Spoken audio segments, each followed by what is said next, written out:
you know that the app growth in Asia has nearly doubled last year to 98%? We take a closer look at what's driving this growth in Asia and how usage differs across countries. Christopher, head of product marketing at Flurry from Yahoo, shares these insights based on 700,000 apps Flurry Analytics tracks. Flurry is a mobile analytics, monetization, and advertising company founded in 2005. Christopher, please. Hello. Guys, a bigger round of applause. Thank you. Hi, my name is Chris Platzbach, and I lead product marketing for the Yahoo Mobile Developer Suite and Flurry Analytics. Today, I'm here to share with you the state of the app nation in Asia, highlighting the latest trends and insights that we've discovered from the 700,000 apps that we track globally. For those of you that don't know, Flurry Analytics was acquired by Yahoo last August in 2014 and is now the foundation of the Yahoo Mobile Developer Suite, which helps app developers analyze, monetize, advertise, and enhance their applications. Although we're new to Yahoo, we have a long history with the app developer community. As mentioned, we started in 2005 as an app ourselves, and then pivoted to a free mobile app analytics solution in 2008, launching with the iOS App Store. We're now the world's leading mobile app analytics solution, and we've had the privilege of having a front row seat to the mobile app revolution. So before we jump into the data, I'd love just to see a show of hands from the audience out there, of those of you that are familiar with Flurry or who have worked with Flurry in the past. That's awesome. So just to give you a brief highlight of who we are and what we do. So Flurry works with over 700,000 apps globally, built by over 220,000 developers. With that, we have insight into over 1.8 billion devices worldwide, or an average of 7 apps per device. That's roughly 1/3 of all app activity. And from those 700,000 apps and those 1.8 billion devices, we're able to provide you guys insight into how Asia and the rest of the world is adopting smartphones and utilizing apps.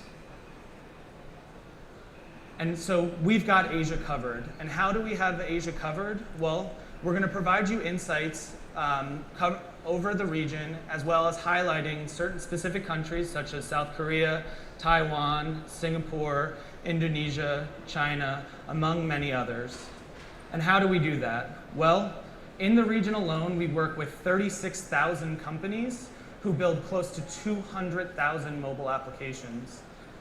In terms of insight, we have insight into over 610 million active devices in the region alone.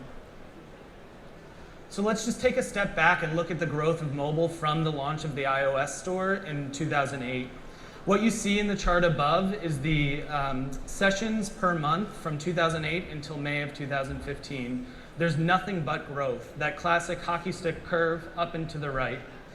So you can notice that every single major industry has been affected by the mobile app revolution, starting with music and then gaming, and then social networking and travel and retail and messaging, and finally what we like to call at Flurry the last frontier, traditional media and television. We all now have a tiny TV in our back pocket ready to stream the latest TV show or movie. 2014 actually marked the first year that time spent on mobile apps eclipsed time spent with your television. So let's take a look at the Asia data from November 2010 on. Again, there's nothing but growth here as well. Asia was an early adopter to messaging with apps such as WeChat and Line, and then again saw the adoption of games.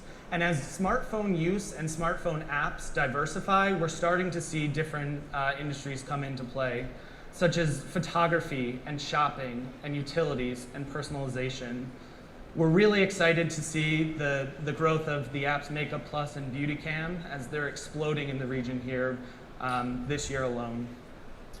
In fact, Asia represents close to 33% or 1/3 of all of the sessions that Flurry tracks on a monthly basis. And the region is on track to hit over 100 billion sessions measured each month this year alone. So where are users in the region spending their time?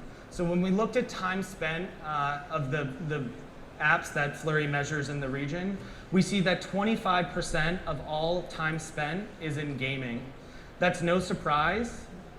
Mirrors the trends that we've seen in the US and globally. Next are shopping and lifestyle with 20% time spent, and then utilities and productivity.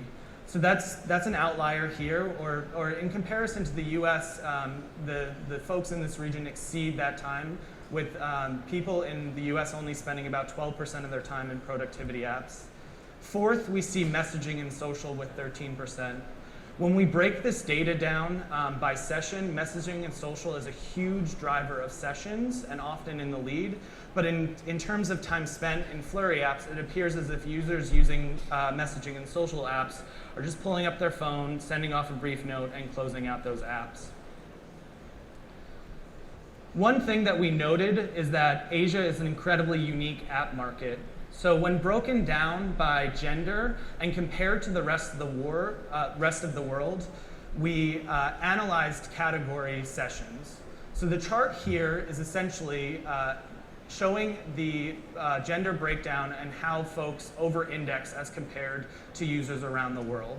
So specifically for photography, we know that 80% of users in the region that use photography apps are female, but what's really interesting is that Asian men in Asia are 2 times more likely than men around the world to use photography apps. Women dominate the lifestyle and shopping category. Asian users dominate the lifestyle and shopping category. And we've also found that women in Asia are 1.5 times more likely than women around the world to use lifestyle and shopping apps. In terms of messaging and social, 61% of the users in Asia are men, and the users, male Asian users are 1.2 times more likely than men around the world to use messaging and social apps. Personalization is a really interesting category in the region as well. Globally, 81% of the users of personalization apps are male. In the Asia region, it's split 50-50, which makes women in Asia 2.7 times more likely than women around the world to use a personalization app. If I had a launcher and I wanted to launch it, I'd bring it to this region first. Finally, for games, men dominate the category, and men in Asia are 1.3 times more likely to use gaming apps. I should also mention that Flurry is able to provide this gender breakdown because we have a panel of 40 million devices, and we've built machine learning to accurately estimate age and gender. So let's take a step back and look at the app growth factors in the region. First, we found that there's a shift in Asia from smartphone and app use for entertainment purposes to productivity. And then we've seen massive adoption of phablets. Let's dig first into the shift from entertainment to productivity. We looked at session growth in the region for the trailing 12 months between 2014 and 2015, and we saw that shopping and lifestyle, news and reading, and utilities and productivity are the growth leaders. The region on a whole grew at 77%, which is remarkable considering the scale that we're operating at. And I think I should also call out the gaming category, because although growth in games last year is less significant than, say, shopping and lifestyle, it's still growing and definitely showing the growth of a mature category. So as mentioned in the intro and in the abstract for this speech, we found that in between 2013 and 2014, there was 98% growth. This year, we're tracking at 77, which is still pretty remarkable, just perhaps slowing down a little bit. So let's dig into shopping first. And I should definitely mention that we understand that the region is incredibly diverse and very large, and that shopping trends differ between region and country. Specifically, we have some research that shows here in Singapore and Taiwan, users really prefer e-commerce and brick and mortar locations. But then we have examples like Myntra in India, who are shutting down their desktop sites and moving completely to a app-only solution. So regardless of so we understand that trends differ per region, but we've still seen huge growth in the app category. So when are users in Asia shopping? Well, you can see on this chart there are two peaks, first during the lunchtime and then second during dinner time. But what's really remarkable when you step back and look at this chart is that, say, between 8 or 9 a.m. and really 11 or 12, maybe even 1, users in the region are shopping. So it appears as if online shopping is really happening all day, every day.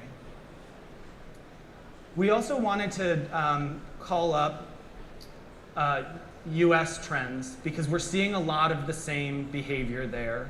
What we found was between 2013 and 2014, users went from spending half their time on mobile and desktop to really preferring the mobile app or the mobile commerce experience, with 2/3 in 2014. When you double click into that and look at mobile, the breakdown in mobile, close to 2/3 of users prefer mobile apps over the mobile browser experience. So now that we've tackled shopping and lifestyle, again, I want to bring it back to games because we're still spending 1/4 of our time in games in the region, and it's still a huge category. So what we found is that users in Asia really, really love action games.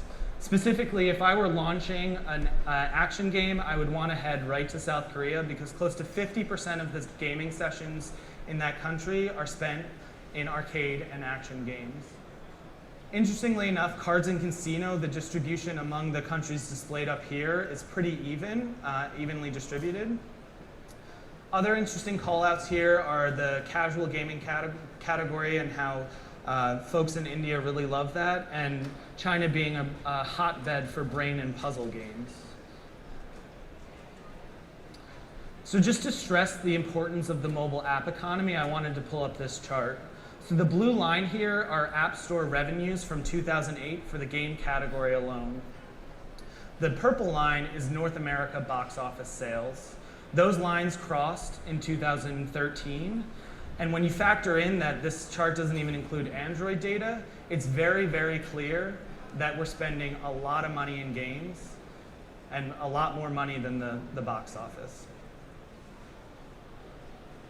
So let's talk about the second factor, phablet adoption. Here at Flurry, we like to say that phablets are the fastest growing device to date. We've seen massive adoption globally, and users have declared it a catch-all for their mobile experience needs. No longer do you need a small or medium-sized phone and a large-sized tablet. Users have discarded both of those and adopted a single phablet, which is excellent news for app developers here in Asia, because we see globally that 60% of users prefer medium-sized phones, with 31% preferring phablets. In Asia, it's split evenly between medium-sized phones and phablets, with 45% of users preferring to use their medium-sized phone and 42% having already adopted the phablet. So before we jump into the country level data, I'd love just to see a show of hands of those of you that have phablets or maybe are planning to get a phablet. Cool, maybe, yeah, helping me prove my point, hopefully.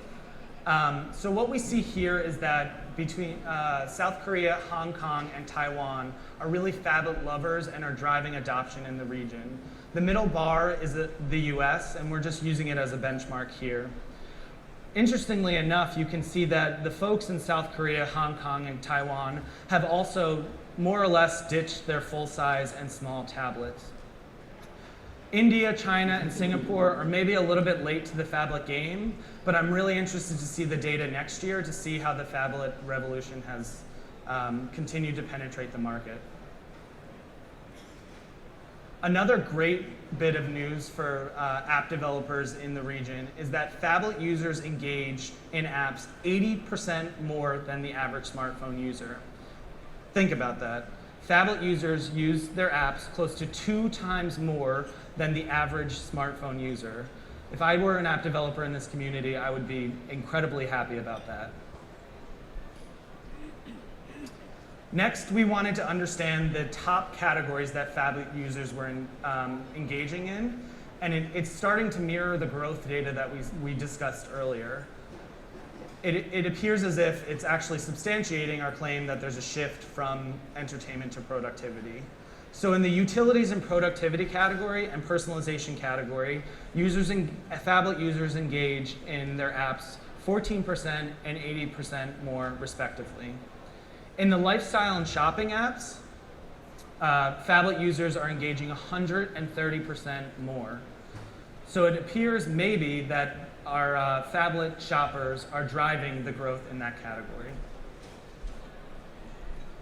So what does this mean for our economy? Is this actually affecting the real world? And we believe it is. So what you see on this chart here is that in 2014, jobs created, and that blue bar, which is sort of difficult to differentiate from the purple bar, are mobile jobs created in 2014. The only nation that rivals that is China. And again, I'm eager to see the data next year to see where we fall.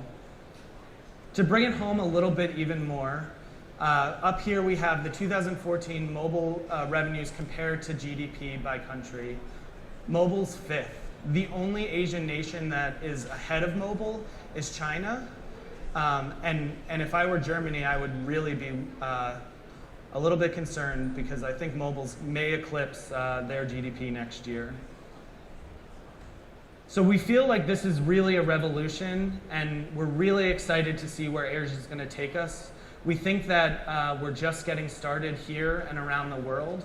We've seen mobile revolutionize and evolve century-old industries, and it's certainly changed all of our behavior and the way that we interact with the world. Thank you.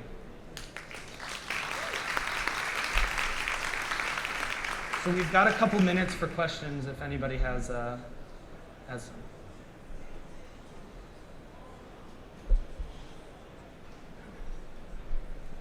Oh, I should also mention our monetization lead for the region is having a workshop at 2:30 in room 2 on mobile app monetization, highlighting best practices and the best way to make money in your apps. So we have time for at least one question. Anyone from the audience has a question to ask?